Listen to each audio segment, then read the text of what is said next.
ડીસા તાલુકાના ઘરપડા ગામથી સોલંકી મિત્ર મંડળ પરિવાર દ્વારા પગપાળા યાત્રા સંઘ લઈ બહુચરાજી માતાજીના પગપાળા ચાલતા પ્રસ્થાન કર્યું હતું। ડીસા તાલુકાના ધરપડા ગામથી સોલંકી મિત્ર મંડળ પરિવાર પોતાના કુળદેવી બહુચર માતાના દર્શને રથ લઈ પ્રસ્થાન કર્યું હતું। દરેક ભક્તોએ જય બહુચર માના નારા લગાવતા માતાજીના દર્શને રથ લઈને દરેક ભક્તો ચાલતા રવાના થયા હતા। માતાઓ, બહેનો, ભાઈઓ, વડીલો મોટી સંખ્યામાં ઉપસ્થિત રહ્યા હતા। સાથે સેવા માટે 2 ટ્રેક્ટર લઈને સેવાભાવી ભક્તો સેવા કરવા માટે ટ્રેક્ટરની સાથે નીકળ્યા હતા। તેઓ રસ્તામાં વિસામો કરવા તેમજ આરામ કરવા માટે ગાદલાઓ તેમજ અન્ય સગવડો સાથે રાખી હતી અને આ સોલંકી મિત્ર મંડળ પરિવારની કુળદેવી બહુચરાજી માતાજીની અસીમ કૃપાથી દરેક ભક્તો રોડ ઉપર જય બહુચર માના નારા સાથે ચાલતા હતા। તેની દરેક મનોકામના માતાજી પૂર્ણ કરે તેવી આશાથી પગપાળા ચાલતા જવા નીકળ્યા હતા। રસ્તામાં આવી ધગધગતી ગરમીમાં પણ ભક્તો ચાલતા હતા। આવી ગરમીની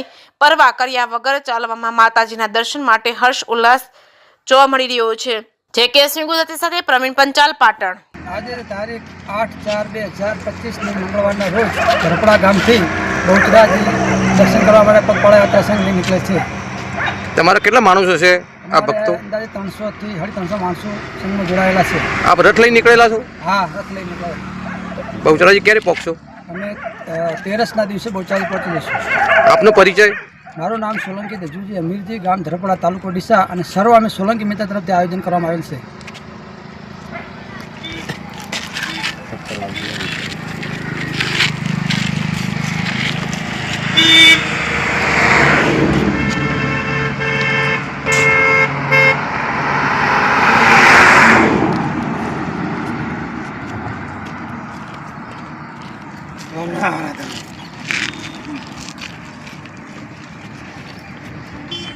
બોલો બહુચર માત કી જય।